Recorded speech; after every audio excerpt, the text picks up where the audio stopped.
right. Are we back? I have to make sure. Alright. I think we're pretty good again. Okay. We're back, I think. Alright. Yeah, I apologize for that, everyone. Yeah, this is really, really tough to do.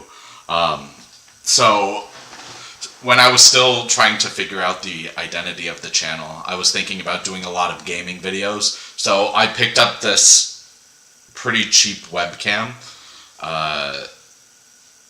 to be able to do long form content, but its video quality is not as good as my camera, but it's going to have to do. But here we are. We're picking up again.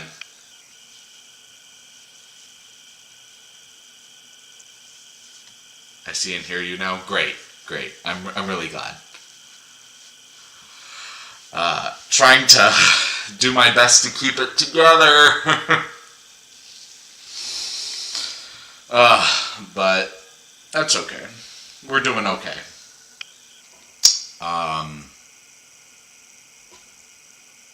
But also, I saw that Dimash released a new video. I might jump in on that one. I know there's a new beatbox video by Vatang, and I'm probably going to do that one as well. There's a couple people on Patreon who sent requests, so I'm going to jump in on those. But also, I think I'm going to really focus on ensuring that I get to do those videos all in live streams. But we'll, again, see how that goes. But, yeah.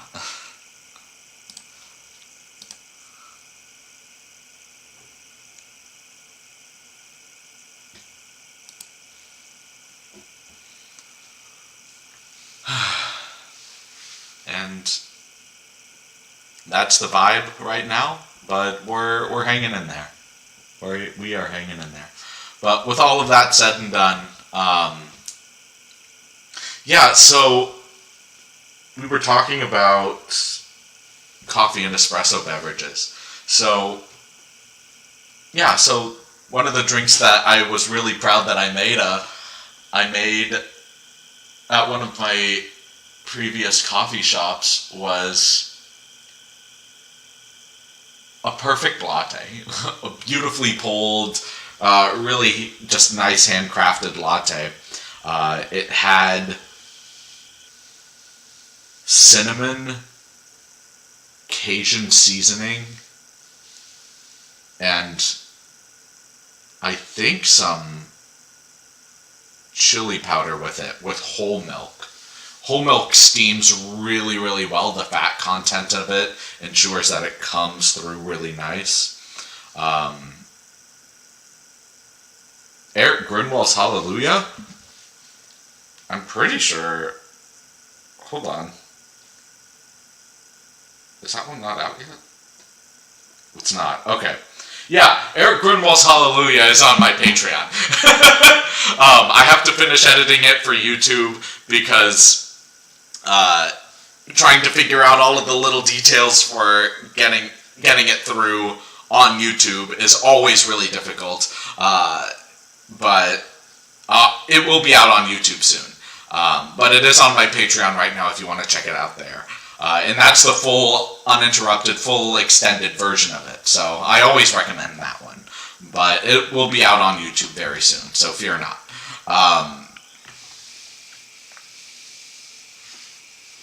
But with that said, yeah, I was really proud of that particular drink. I gave it to my partner to try, and she actually loved it a lot and just started ordering it whenever she came into the shop. So that was really, really great to know that I was able to make things like that. But with that said, I in order to make a mocha, there's a lot of different mocha powders and mixes that are out there.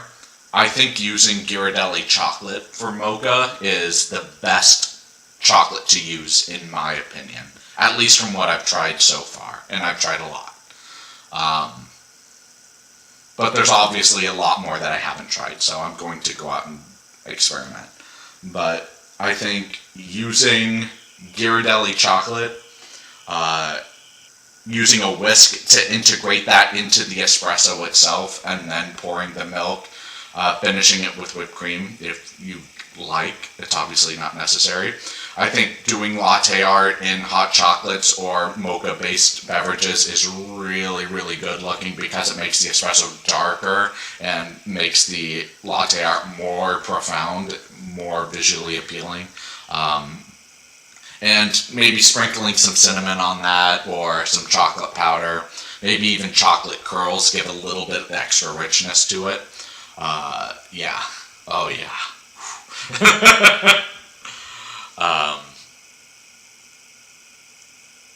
How about combining your Good Evening stories with opera musicals, narrating the storyline behind the music?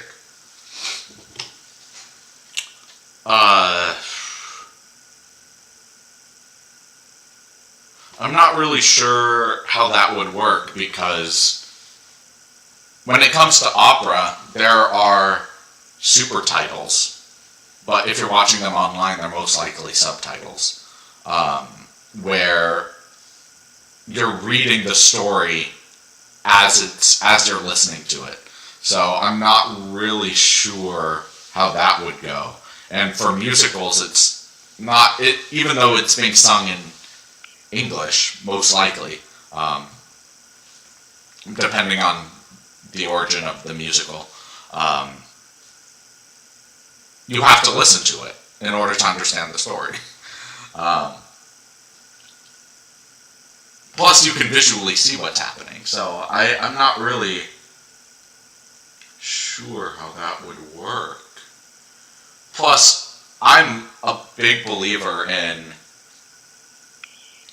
just not necessarily being distracted by what you're seeing or hearing from outside things, but rather just focusing intently on what you're experiencing on stage. Like, I remember the first time I saw Madame Butterfly at the LA Opera with Placido Domingo, and wow. I did not think I was going to like that opera. But because there wasn't a lot of people around me who were on their phones distracting me, I was able to fully submit and sink into what was happening on stage, the inner workings and nuance, and the relationships that were developing within the characters, and it's an absolute tragic opera, but it was so beautiful and beautifully performed and expressed, and I really enjoyed it.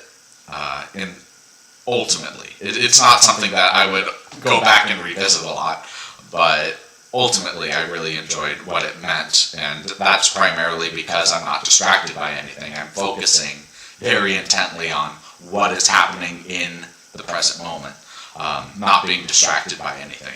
So at the end of the day, that's what I think is some of the most important elements about it. I was thinking of explaining the meaning of the song to the storyline. Sometimes someone's perspective can differ from one's own. I think majority of the time someone's perspective on something can differ from one's own. That's what I love about talking with other people, is the fact that people have other internalizations about things. I do see what you mean, though, thinking of explaining the meaning of songs. So that would essentially mean not necessarily watching something from beginning to end, but watching something, pausing it, explaining what that means at the end of the song. or at the end of the aria, or the recitative, and communicating what that is. So, yeah, that might be interesting. I do know that when I was learning for the first time Don Giovanni, I watched a recording of it from, I want to say, the 50s. Maybe the 60s. I don't really remember, but I'm pretty sure it's still on YouTube. And it not only helped me learn the music, but it helped me understand the pacing of the story. It helped me understand the richness of the characters. So if there are operas that I can really look into, or even revisit past videos, like I know Elizabeth from The Charismatic Voice, when she did her aria, I could, even though it's not within the context of the full opera, I could explain the synopsis of the opera where she's singing in that moment and talk about it much more in detail than I did in the video, because I just essentially reacted to her performance at that time. But maybe doing like in-depth things and like that. But another really big problem is that even though musical theater is pretty popular, opera is not popular by any means. Opera does not make for good videos, unfortunately, and I think that that's tragic.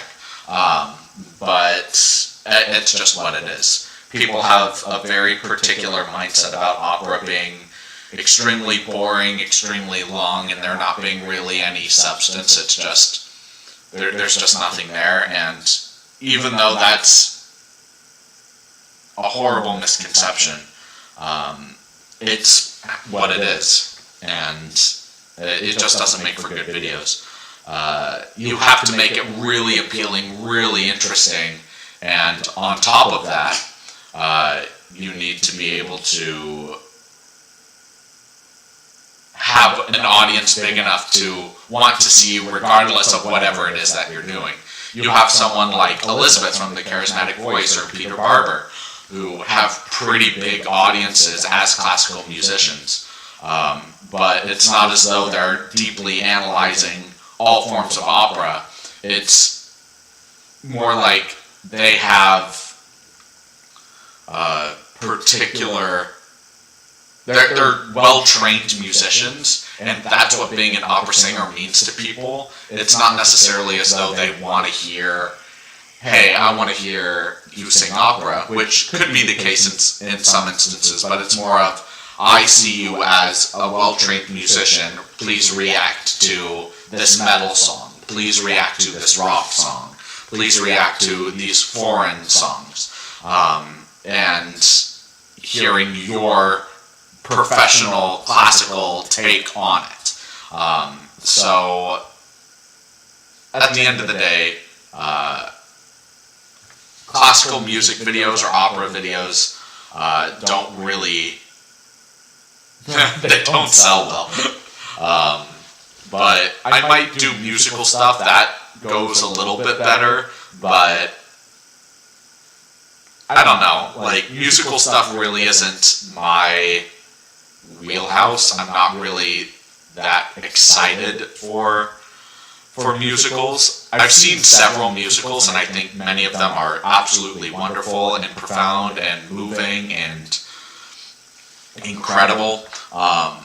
But analyzing the music for it is, I don't know. It's just not necessarily something that is something that fuels me in terms of what it is that I want to experience when I make videos, kind of thing. Just like the song Hallelujah or Creep, depending on how it is sung, the lyrics can take a whole different meaning. Yeah, absolutely. Even The Sound of Silence, and a bunch of other pieces as well. It all comes down to how you internalize something and how you present it. that's not so much the case with opera, because opera has very specific beats in its storytelling. It is a full story that you need to express, so you only have so much freedom and liberty to explore a character beyond what is written on the page. But, like, if we're still talking about Don Giovanni, or the story of Don Juan, for those that don't know, Don Giovanni is a womanizer. He's slept with over 3,000 women from all over the world. And he's incredibly charming, incredibly seductive, but a really horrible man. And the opera begins in a very tense situation. It begins with him dueling against the father of one of his victims. And he ends up killing the father, and that's where the story really takes off. And for me, the character of Leporello, who's Don Giovanni's right-hand man, it's more not like he's his right-hand man because he wants to be, but that's his job. He's just his servant, his slave, essentially. But he's treated a little bit better than a slave, so he is more of a servant. It's his job. And he doesn't really like him. He finds him really unscrupulous, Machiavellian, and very distasteful. But, you know, he's also really naive, and he just tries to find the joy in whatever situation he's in. So when he goes out into the world and navigates it in however he can, it's done through a really I'm just trying to enjoy myself as much as I can working for this horrible person kind of thing. So how do you explore the nuance and richness of that character when it's almost very clearly defined who he is as a person? And that's always a big question when it comes to each individual casting of each individual opera. How do you make a character your own when it's already clearly defined? And I think that's what really makes opera interesting in those key ways, because you have a lot of actors and actresses who can really present characters in new lights, new ways that are exploring new nuance that a character can bring. And when you have conversations with these people, just to see, yeah, I internalized this character in this way, or going back to your point, John, of feeling a particular song. Yes, the lyrics are presented in this way, but what if we added a certain different emotional inflection? What if we made it feel as though a particular song about returning to your homeland and feeling miserable wasn't just poignant, but was actually rage-inducing? What if you actually felt a much more powerful sense of power and strength rather than atrophy and disintegration of your emotional self? And, you know, there's always so many takes that you can place into music, into lyrics. But when you have something of a full story that's set out for you, it's really hard to navigate the nuance of that. But with all of that said, yeah, I wholeheartedly agree with you that everybody always has a different take on music itself, which is why I think covers of songs can often be really, really incredible. And even going a step beyond that, just being able to sit with someone and being able to recognize some really powerful and beautiful personality in what it means to engage with something personally is really remarkable. It's something that I think contributes to a lot of the beautiful elements of humanity in that way. So Yeah. I didn't mean to ramble there, but I'm really passionate about these things. I really, really do love humanity, and it drives me nuts when people are like, humanity is a curse. And I'm like, no, humanity is, like, yeah, I recognize a lot of the evil that humanity can produce, but there's so much potential and there's so much goodness and so much profound wisdom that we've kept growing and learning over years and years and years, and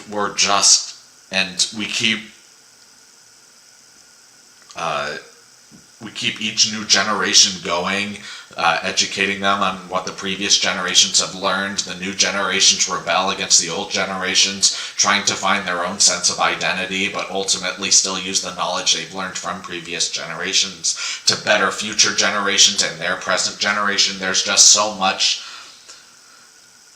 growth that's happening, and it's unlimited. It's perennial, and so is human potential and human kindness and compassion, and and the way that we engage and connect with other people is through a myriad of ways, but especially through storytelling, which has been expressed in multiple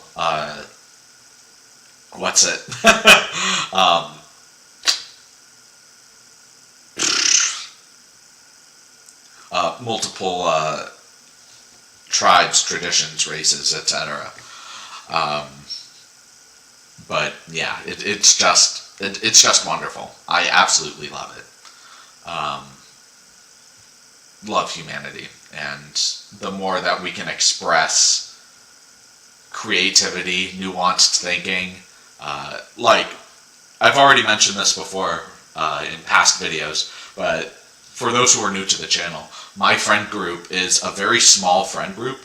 I only consider a few people my friends, because it takes a long time to become a friend. A friend, to me, is a full-time job. You are always there for them if they need you for anything at any time of day. My phone is always on for those people, and at the end of the day, it comes down to the point for how do you internalize what being a friend means? How do you internalize what it means to be there for someone, to be loyal, committed, and dedicated to someone, be a stalwart person for someone, and just being able to sit with them, talk with them, understand their worldview. And these people, their worldviews are almost antithetical to my own. And that's one of the reasons why I really enjoy being around them. They help expand my worldview to uncharted places for me personally. They explore pathways of life that I would never engage with to begin with because it's antithetical to my worldview. So it all just comes down to points of, what is it you actually value in someone? Is it having a yes man? Is it having someone who you can just talk superficial things with because it's very comforting? Do you want someone who will present you with hard truths, but that being their main character trait, where you can't go to them to feel comfort, you go to them because you need to hear something in a pure pragmatic lens? I'm personally trying to be someone who follows suit with honesty. I think the hard truth is always the best way to go in almost every situation, but even going a step beyond that, learning people's emotional cues, what people need in the present moment. And oftentimes I'll just ask, do you want, like, is this something where you just really want to vent right now? Or do you actually want advice? And more often than not, people are very well receptive to that. And then I'll give my 2 cents if they want advice, or if they just want to vent, I'll just listen to them with an open ear and an open heart. But it's, just really trying to be someone that a person, especially a friend, can really come to, and know that they can seek me not just as someone who's very cold and will only provide pragmatic and reasonable advice to get them out of a situation, but someone who's also warm and comforting when they need to be. And comforting doesn't necessarily mean lying to them saying you're perfect the way you are, but even though that is true in a very particular sense, only you can exist as you. But in times like that, I often think of a quote right here, which is by Viktor Frankl, who was a concentration camp survivor, in his book, Man's Search for Meaning. And I have it written on this board here. It doesn't matter what we expect from life or what life expects from us, as we are questioned daily and hourly by life. I'm so sorry, I have to put on my glasses for this because I can't read without them. Our answer must consist not in talk and meditation, but in right action and right conduct. Life ultimately means taking the responsibility to find when a man finds it's his own destiny to suffer, and he will have to accept his suffering as a single and unique task. He will have to acknowledge the fact that even in suffering, he is unique and alone in the universe. No one can relieve him of his suffering or suffer in his place. It's his unique opportunity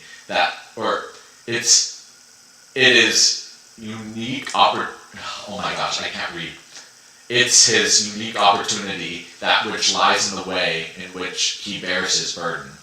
It was necessary to face up to the full amount of suffering in trying to keep moments of furtive tears and weakness to a minimum. But there was no need to be ashamed of tears, for tears bear witness that man has the greatest courage, the courage to suffer. So, I really think about those quotes a lot, and I consider the idea of what it means to exist and what it means to engage with life. And I think it's very disrespectful to not engage with life. And I'll be the first to admit that there are plenty of times in my daily activity where I'm focusing on something and I'm doing something robotically. It doesn't really even feel like I'm alive in those moments. I'm just reading something or looking at something or playing with something, and my brain isn't fully there. It's not fully aware of what's happening. It's just like mindless activity, and I really try to snap myself back into the moments and cease the activity so I can go back into being present and aware. And that's what I think it means to really engage with life. Like, something I really enjoy doing, which I don't do often enough, is meditate. Really enjoy the fact that I'm breathing, that I can feel what it means to be alive. Taking a hot shower is another one. Feeling that warm water and just being able to experience what it means to be alive even in mundane tasks like washing the dishes or walking for that matter. So it's moments like that that really create this in-tune feeling of what it means to practice being alive. And I know right now I'm in the prime of my life. I don't feel many aches and pains. I'm physically active and more or less pretty fit. I'm constantly gaining new strength and new wisdom every day through working out and reading primarily nonfiction, but I have started, or after the book I'm presently reading, which is a biography on Abraham Lincoln, I am going to start reading Dostoevsky's Crime and Punishment, probably that one, because I do find that there are a lot of really profound messages, allegories, and meanings within fictional books, but those books can't just be all fantastical. There has to be real nuance and real profound meaning within the books, and I've heard nothing but great things about Dostoevsky, so I'm really excited to jump into that one. But even beyond that, I had just finished reading books by Thich Nhat Hanh, who was nominated for a Nobel Peace Prize by Martin Luther King Jr., and how he engages with the present world. I finished reading books by Charles Duhigg, who studies what it means to engage with particular habits in your life and how to communicate and what it means to be a super communicator, as he calls it. There's just so much nuance and richness that comes through books, and when I think about what it means to, like, what it is that I want for myself, it started with, okay, well, I want the freedom to travel. I want the freedom of a 9-to-5. And I said, okay. So the first thing that I need to do in order to do that is at least start a side hustle. So I started YouTube. And I started doing things that I really enjoyed, which was reading books and storytelling. So I did that. That got no views. And I'm like, fine. What can I use with music? So then I started doing music reactions. That did pretty well. So I just started writing with that. But, you know, I might go into other things. I'm much more capable of a person than just music, even though I love music. And I connect very strongly with music. So we'll see where that goes in the future. What else do I know that I need to do which is good for me? I need to kick these specific bad habits. Like I was smoking a lot and I was drinking a lot. And I just completely cut those out of my life. It took a long time, but I did it. Okay, so now that I've cut those things out of my life, where do I go now? Well, right now, I'm not fit. I really want to get fit. I have to teach myself to enjoy the process of getting fit. So I started going to the gym. I hated it, but I kept telling myself, this is something I really want for myself. I really want to be healthy. I really want to go out into the world and feel like I can really enjoy it without being winded every 10 seconds. So I went out and I started working out, and I enjoyed it after a long period of time of hating it. And I just kept going every single day. And now I go to the gym probably 4 days a week, but I make sure that every time that I go, it's a full, I am putting everything, my whole heart and soul out in that workout. And I feel so much healthier and so much stronger because of that. You know, it's just taking things one step at a time, not taking on too much of, okay, I need to do YouTube, quit these bad habits, work out, do all of these things all at once. No, this took me several years just to be able to get to this point, and I'm still nowhere near the goals that I have set out for myself. But I have everything put in place. I've set the stage, at least, to know that where it is that I want to go is on this path of, all right, I've set the stage. I'm healthy. I have a growing side hustle. I'm building an audience that I really respect and respects me. I'm ensuring that I'm in a good place financially and am going to continue growing in that way. And there's a lot of richness that comes from all of these little aspects. And the moment that I can really take off using all of these tools at my disposal that I've created for myself, that to me is real success. Like, again, I'm still not where I want to be after years and years and years of hard work and effort and dedication, but you know, it's all a journey, and it's all enjoying the journey. Not beating myself up too harsh, but still being realistic as to, this is where you wanted to be at this point. This is where you've fallen short of the mark.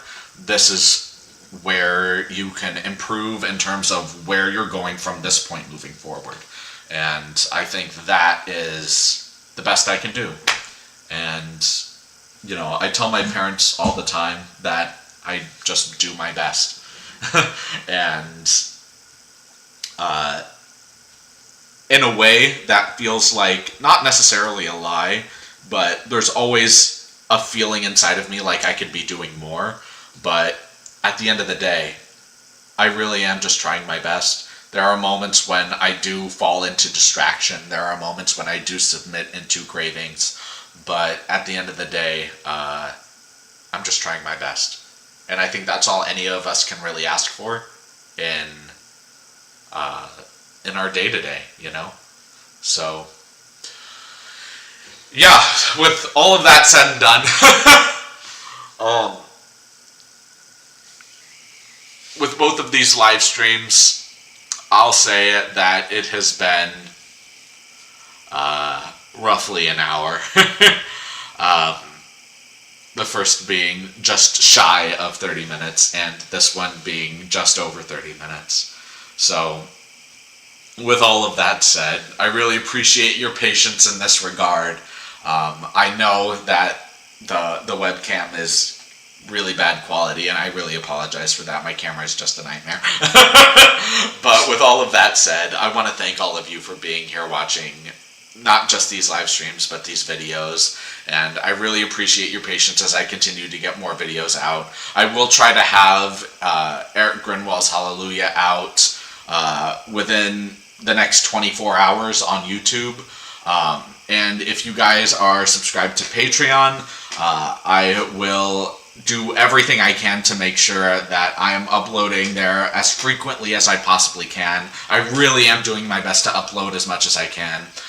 It's just, there's just so much video and audio work that I have to put in extra, just because my camera is being a nightmare. But with all of that said, I really look forward to all of you being here for the next live stream, and all of you being here for the upcoming video releases. Thank you guys so much, and I can't wait to see all of you in the next video. Have a great rest of your evening, everyone.